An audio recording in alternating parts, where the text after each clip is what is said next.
Hello guys, welcome back to the channel and welcome back to Elite Wrestling. Guys sorry आज की video थोड़ी late है, लेकिन आज की वीडियो लेट के साथ साथ थोड़ी फार डिफरेंट भी होने वाली है, क्योंकि आज इस वीडियो के अंदर हम AEW के साथ साथ WWE के भी अपडेट्स के बारे में बात करने वाले हैं। और गाइज हम जानने वाले हैं कि इस वीक हुए AEW के रैम्पेज शो के ऊपर क्या हुआ, जिसके साथ ही हम करने वाले हैं रेसलमेनिया पे पर व्यू का ओवरव्यू। और गाइज मैं आपको बताने वाला हूँ कि इस साल हुए रेसलमेनिया के नाइट 1 के ऊपर मेरे थॉट्स क्या है, जिसके साथ ही हम छोटे बड़े अपडेट्स के बारे में बात करने वाले हैं। इसलिए ये सब बातें जानने के लिए ये वीडियो एकदम आखिर तक जरूर देखना। और ऐसे ही AEW से रिलेटेड हर एक न्यूज, रूमर और अपडेट और AEW के हर एक शो का रिव्यू पाने के लिए हमारे चैनल को सब्सक्राइब करना मत भूलना। पर गाइज अब ज्यादा देर ना लगाते हुए चलिए वीडियो शुरू करते हैं। और सबसे पहले बात करते हैं इस वीक हुए AEW के रैम्पेज शो की, और जानते हैं कि इस वीक के रैम्पेज शो के ऊपर क्या क्या हुआ, और करते हैं इस वीक के रैम्पेज शो का रिव्यू। तो गाइज आपको तो पता ही होगा कि रेगुलरली रैम्पेज शो कल होता है, पर कल रैम्पेज शो के साथ साथ रिंग ऑफ ऑनर का सुपर कार्ड ऑफ ऑनर 2023 पे पर व्यू भी था।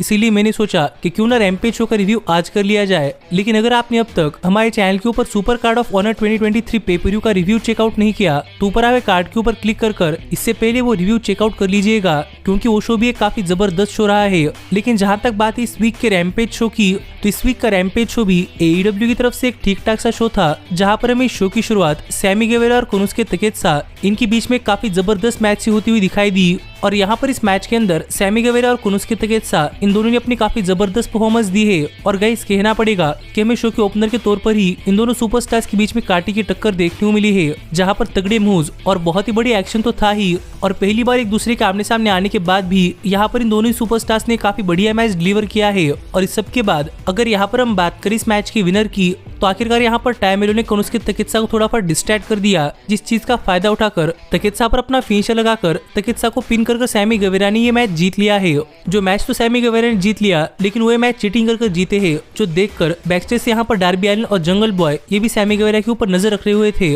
तो अब देखना पड़ेगा कि यहाँ पर हर कोई सुपरस्टार एक दूसरे के ऊपर नजर रखे हुए है, तो आगे चलकर इन सब के बीच में क्या होता है। पर इसके बाद हमें रैम्पेज शो के ऊपर QTV का एक सेगमेंट देखने को मिला, जहाँ पर हम देख पा रहे थे कि QT मार्शल इस चीज से काफी खुश थे कि पावर ऑफ सॉफ्ट ने अपनी TNT चैंपियनशिप पेंटा के खिलाफ भी सक्सेसफुली डिफेंड कर ली है। पर यहाँ पर ये सब लोग पावर ऑफ सॉफ्ट के नेक्स्ट चैलेंजर के बारे में बात कर रहे थे, जो कौन है तो हमें अब तक भी नहीं पता। लेकिन देखना पड़ेगा कि अब हॉब्स की TNT चैंपियनशिप के लिए अगला चैलेंजर कौन होता है। पर इसके बाद हमें रैम्पेज शो के ऊपर लेक्सी बैकस्टेज में मैट हार्डी और ईथन पेज का इंटरव्यू लेती हुई दिखाई दी। और यहाँ पर ईथन पेज ने मैट हार्डी से पूछा कि क्या मैट हार्डी ने कॉन्टेंट अच्छी तरीके से तैयार कर लिया है, जिस पर मैट हार्डी ने भी कहा कि उन्होंने नेक्स्ट वीक हुक के खिलाफ ईथन पेज के मैच के लिए काफी बढ़िया कॉन्टेंट तैयार कर लिया है, और इस कॉन्टेंट के जरिए ईथन पेज अपना मैच हार ही नहीं सकते। और मैट हार्डी के इसे कहने के बाद ईथन पेज भी मैट हार्डी के ऊपर भरोसा कर रहे हैं, और इसी के चलते यहाँ पर ईथन पेज ने कॉन्ट्रैक्ट भी साइन कर लिया है। लेकिन गाइज हमें पता है कि मैट हार्डी ईथन पेज को धोखा दे रहे हैं। तो अब देखना पड़ेगा कि जब नेक्स्ट वीक का डायनामाइट शो होता है और वहाँ पर ईथन पेज और हुक का मैच होता है, तो उस मैच के अंदर क्या होता है, और इस कॉन्ट्रैक्ट के चलते उस मैच के अंदर और कौन सी स्टिपुलेशन बढ़ती है। लेकिन गाइज इसके बाद हमें रैम्पेज शो के ऊपर हाउस ऑफ ब्लैक के मैलिका ब्लैक और ब्रॉडी किंग मिलकर बेस्ट फ्रेंड्स को फेस करते हुए दिखाई दिए, जो मैच भी इस वीक के रैम्पेज शो के ऊपर एक ठीक ठाक सा मैच रहा है, जहां पर इस पूरे के पूरे मैच के अंदर हाउस ऑफ ब्लैक ने काफी डोमिनेट किया है। और गाइज इस पूरे के पूरे मैच के अंदर बेस्ट फ्रेंड्स ज्यादा कुछ नहीं कर पा रहे थे, और यहाँ पर हाउस ऑफ ब्लैक ने बेस्ट फ्रेंड्स के ऊपर काफी तगड़ा अटैक कर दिया, और एक टाइम के लिए हाउस ऑफ ब्लैक ने बेस्ट फ्रेंड्स के चक टेलर को टेबल के थ्रू भी फेंक दिया, जो देखकर बेस्ट फ्रेंड्स यहाँ पर काफी गुस्सा हो गए। और इस मैच की परवाह किए बगैर यहाँ पर ट्रेंट ने एक स्टील चेयर लेकर हाउस ऑफ ब्लैक के ऊपर अटैक कर दिया, जिससे कि डिस्क्वालिफिकेशन से बेस्ट फ्रेंड्स से मैच हार चुके हैं। लेकिन इसके बावजूद भी यहाँ पर हाउस ऑफ ब्लैक ने बेस्ट फ्रेंड्स के ऊपर काफी तगड़ा अटैक कर दिया, और यहाँ पर मैलिका ब्लैक चक टेलर के ऊपर अटैक करने के लिए जा ही रहे थे। कितने भी यहाँ पर ऑरेंज कैसिडी चक टेलर को बचाने के लिए आ गए, पर रैंप पर ही ऑरेंज कैसिडी और बड़ी मैथ्यूज के बीच में हाथापाई हुई, और यहाँ पर बड़ी मैथ्यूज ने ऑरेंज कैसिडी को ठिकाने लगा दिया, जो देखकर रिंग के अंदर हाउस ऑफ ब्लैक ने भी चक टेलर के ऊपर अपना फिनिशर लगा दिया, और इसके बाद हाउस ऑफ ब्लैक यहाँ चला गया। तो अब देखना पड़ेगा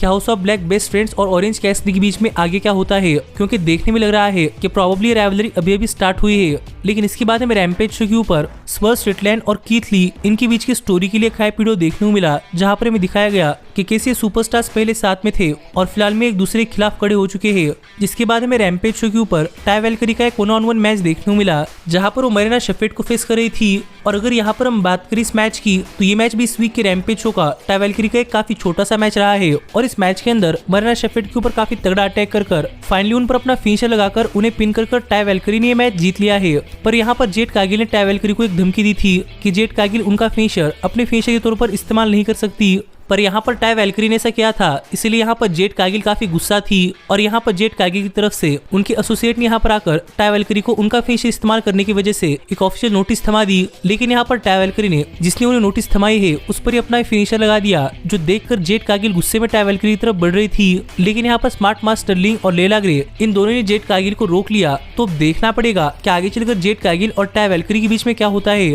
क्योंकि देखने में लग रहा है कि हमें इनके बीच में एक मैच काफी जल्दी देखने को मिल सकता है। पर इसके बाद हमें लेक्सी बैकस्टेज में एना जे का इंटरव्यू लेती हुई दिखाई दी और यहाँ पर लेक्सी ने एना जे से पूछा कि एना जे ने लास्ट वीक जूलिया हार्ट के ऊपर क्यों अटैक किया था। और यहाँ पर इस सवाल का जवाब देते हुए एना जे ने कहा कि जब हाउस ऑफ ब्लैक और जेएस के बीच में एक राइवलरी चल रही थी तब एना जे ने देखा कि हाउस ऑफ ब्लैक काफी तगड़ा है, पर एना जे को हाउस ऑफ ब्लैक की रियलिटी पता है कि house of black real life में कुछ भी नहीं है। और ये प्रूव करने के लिए एना जे ने जूलिया हार्ट के ऊपर अटैक किया है और उन्हें एक मैच के अंदर हराकर एना जे प्रूव करने वाली है कि जूलिया हार्ट कुछ भी नहीं है, जो बात यहाँ पर एना जे ने कही। तो अब देखना पड़ेगा कि ऐसा करने के लिए एना जे कितना टाइम लेती है। और इस सब के बाद फाइनली यहाँ पर टाइम हो चुका था इस वीक के रैम्पेज शो के मेन इवेंट का, जहाँ पर मैं एक्शन आंद्रेटी जूस रॉबिन्सन को फेस करते हुए दिखाई दे रहे थे। और गाइज ये मैच भी इस वीक के रैम्पेज शो के मेन इवेंट के अंदर एक काफी जबरदस्त मैच हुआ है, जहाँ पर इन दोनों ही सुपरस्टार्स ने अपनी काफी जबरदस्त परफॉर्मेंस दी। और यहाँ पर लग ही नहीं रहा था कि एक्शन आंद्रेटी और जूस रॉबिन्सन पहली बार एक दूसरे को फेस कर रहे थे, क्योंकि इस मैच के अंदर कोऑर्डिनेशन काफी जबरदस्त था और रेसलिंग स्पॉट भी काफी जबरदस्त थे।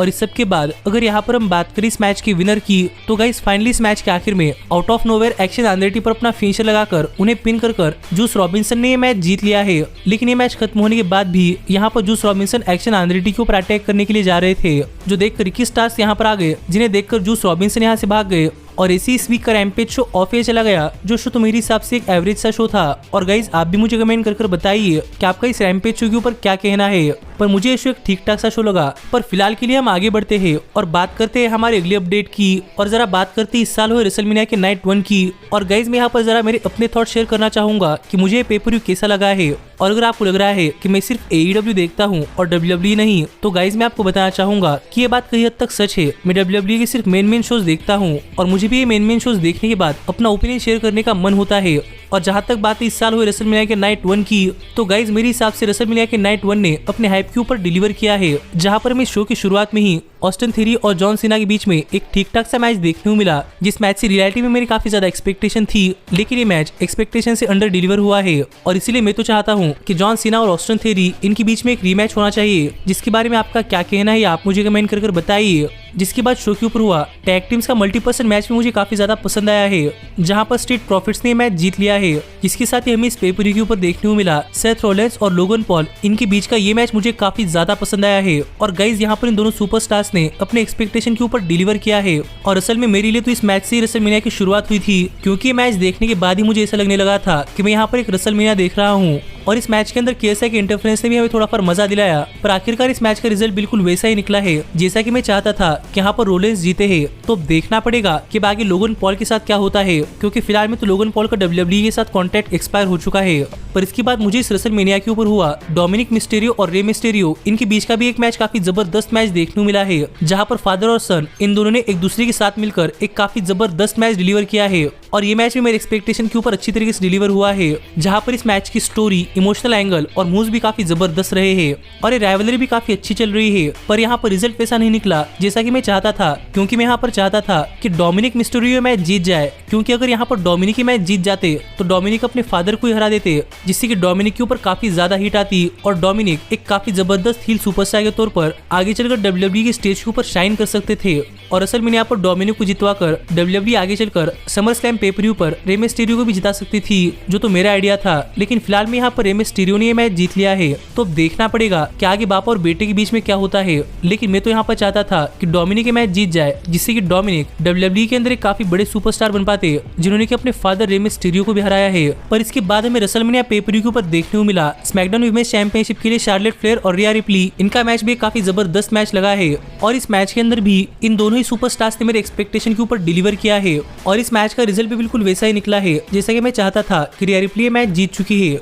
अगर यहाँ पर हम बात करें मेन इवेंट की, तो गाइज मेन इवेंट की तो बात ही अलग थी, क्योंकि इतना जबरदस्त मैच दिलाकर WWE ने प्रूव कर दिया है कि अब भी वो WWE है, और वो अब भी जब कभी मौका आता है तब अपने फैंस के एक्सपेक्टेशन के ऊपर नहीं बल्कि उससे बढ़कर ही डिलीवर करते हैं, और ऐसा शो डिलीवर करते हैं जिसके बारे में फैंस आने वाले सालों तक बात करते हैं। क्योंकि मुझे ये मैच सच में काफी ज्यादा पसंद आया है। इस मैच में चल रही स्टोरी, इमोशनल एंगल्स, काफी जबरदस्त मूव्स और इन दोनों ही टैग टीम्स की कोऑर्डिनेशन, ये देखकर काफी मजा आ रहा था। और इस मैच के रिजल्ट ने तो सभी फैंस का दिल जीत लिया कि केविन ओवेंस और सैमी ज़ेन यहाँ पर बन चुके हैं नए अनडिस्प्यूटेड टैग टीम चैंपियंस, जो चीज तो मुझे काफी पसंद आई है। और ओवरऑल मुझे इस साल के रेसलमेनिया की नाइट 1 एक काफी अच्छा शो लगा है, और आप भी मुझे कमेंट कर बताइए कि आपका इस सब के ऊपर क्या कहना है। लेकिन इसके साथ ही गाइज मैं यहाँ पर आपको बताना चाहूंगा कि रेसलमेनिया पेपर खत्म होते ही यहाँ पर द रॉक ने अपने सोशल मीडिया हैंडल्स के ऊपर एक वीडियो शेयर किया है, जहाँ पर बात करते हुए द रॉक ने पूरे के पूरे WWE यूनिवर्स की तारीफ की है, NXT की, मेन रोस्टर की और रेसलमेनिया की भी, और जो सुपरस्टार्स रेसलमेनिया कार्ड के ऊपर फीचर हो रहे हैं उनकी भी। और इनकी तारीफ करते हुए रॉक ने यहाँ पर इन सभी सुपरस्टार्स को अपनी थोड़ी फार एडवाइस भी दी। रेसलमेनिया के सेट के ऊपर काम करे हुए बैकस्टेज के सभी एम्प्लॉयज को भी थैंक यू कहा कि वो भी अपने तरफ से पूरा का पूरा एफर्ट लगाकर एक काफी बढ़िया शो डिलीवर करने के लिए मदद करते हैं। जिसके साथ साथ यहाँ पर द रॉक ने क्रिएटिव प्रोसेस के लिए ट्रिपल एच को थैंक यू कहा। पर यहाँ पर जो सबसे बड़ी चीज जो कि द रॉक ने की है वो ये है कि नाइट 2 की मेन इवेंट के लिए कोडी रोड्स और रोमन रेंस की काफी तारीफ की है, और उसोस को भी यहाँ पर प्रेज करते हुए द रॉक ने यहाँ पर आखिरकार एक काफी अच्छी लाइन कही कि प्रोबेबली वो रोमन रेंस और द उसोस इनसे आमने सामने मुलाकात कर सकते हैं। जो बातें यहाँ पर द रॉक ने कही है, जो देखकर यहाँ पर लग रहा है कि मैं शायद इस साल के रेसलमेनिया के नाइट 2 के ऊपर पॉसिबली द रॉक आते हुए दिखाई दे सकते हैं, जिसकी पॉसिबिलिटी तो ये शो खत्म होने तक रहेगी ही। पर अब रॉक की इस वीडियो की वजह से मुझे लग रहा है कि रॉक यहाँ पर आएंगे, और आप भी मुझे कमेंट कर बताइए कि क्या आप इस साल के रेसलमेनिया के ऊपर रॉक को देखना चाहते हैं या नहीं। पर आप ऐसे ही AEW और WWE से रिलेटेड हर एक न्यूज, रूमर और अपडेट और हर एक शो का रिव्यू पाने के लिए हमारे चैनल को सब्सक्राइब करना मत भूलना। पर अब मैं मिलता हूँ आपसे अगली वीडियो के अंदर, पर तब तक stay healthy, stay happy and keep watching elite wrestling. Hey, did you like that video?